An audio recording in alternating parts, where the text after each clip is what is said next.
Judging by the title, you guys know what I'll be talking about. Before I start this video, I want to make a small disclaimer. There is nothing wrong about political correctness, but it should be used appropriately and it shouldn't be used to censor others. Let's start the video. A couple of days ago, Battlefield 5 was officially announced, and it's set in World War II.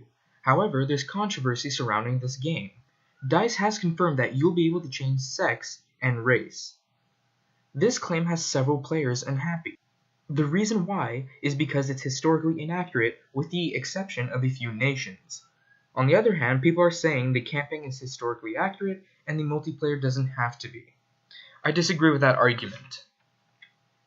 If game developers are going to make a historical game, they should respect history.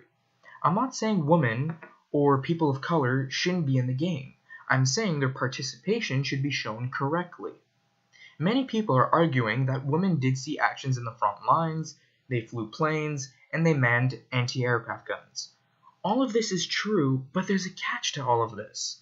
Women only saw action in the front lines with the Red Army or resistance groups. Besides that, women were not in infantry units and only in supporting units behind the front lines. Women did fly planes in World War II, but only to test fly them before they were sent to the front. Women did use anti-aircraft guns, but they were in civil defense. Civil defense forces and army forces are two different things. The civil defense groups consisted of civil workers like police officers and firemen, and civilians of different age and sex.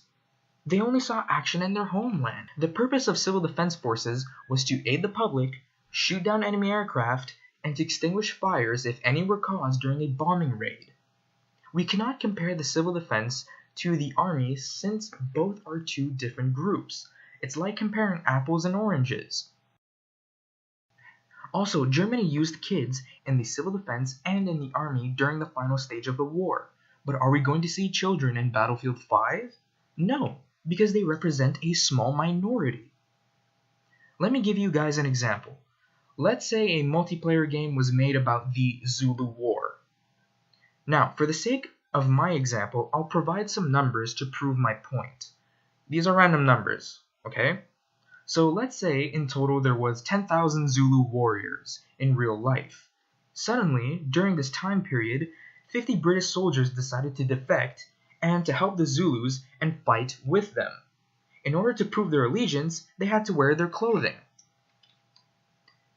Now, if a game developer saw this historical fact, I'm saying this with bunny ears because, again, those numbers I provided is to prove my point. Anyways, back to the point.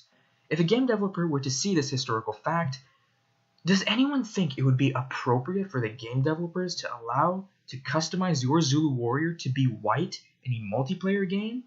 Personally, I don't think so because it's disrespecting history. Not to mention, there would be a social outcry from the public. People would want to crucify the game developers for whitewashing history. But how come the same can be said for Battlefield 5? There's going to be a false representation of the conflict. I'm sorry, but there wasn't any black female Japanese soldiers during World War II. In the 1940s, sexism and racism was present in a grand scale.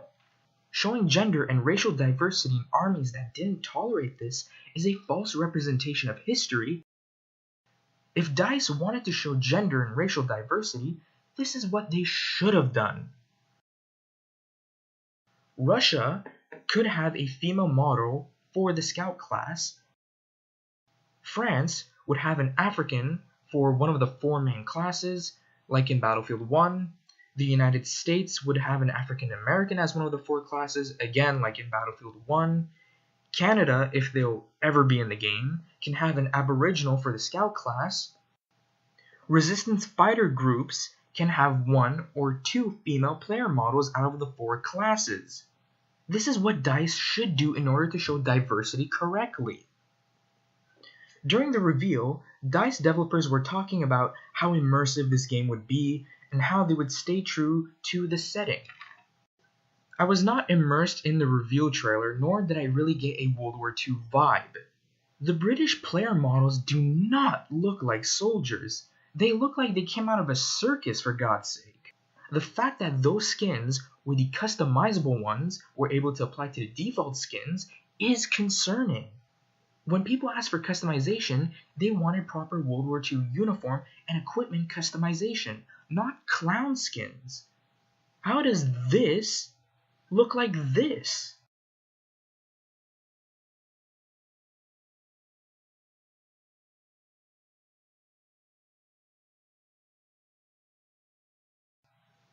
Call of Duty World War II's multiplayer does not look like a World War II shooter. It looks like clowns shooting at each other. I don't want Battlefield 5 to suffer the same fate as Call of Duty World War II. For the people who argue, don't customize your soldier if you don't like the looks, or the people who say, so what, why should you care, it's just a game? Well, my response is, the game is advertised as a World War II shooter, so people would expect it to look and feel like it's set in World War II. Remember, this is a real war that claimed millions of lives. The soldiers aren't supposed to look like Barbie dolls or Ken dolls. They're supposed to look like soldiers that have seen combat. Now, I want to talk about the female character that had a prosthetic arm briefly. Prosthetic arms and legs did exist in the 1940s, but if a soldier lost his arm or leg, they were sent back home. The developers chose this time period, so they should put the effort in order to make it look like it's set in World War II.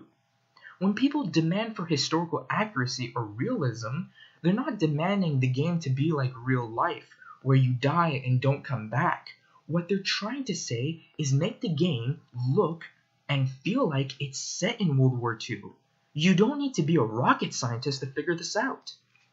Now, I'm not hating on this game, nor am I hating on women and people of color. All I'm saying is that there shouldn't be a misrepresentation. Many armies during World War II were not diverse. For example, Japan only had Japanese men that served in their army. It's like if someone were to make a game about samurais. It would be inappropriate to put a white guy or a black guy as a samurai for the sake of customization because it's not respecting history or Japan. If this game was set in a modern setting, I wouldn't care because it would be appropriate. I'm not mad or upset. I'm annoyed because DICE is trying to push this political agenda to satisfy extreme social justice. If you guys want to voice your opinions, please leave a comment and respect others.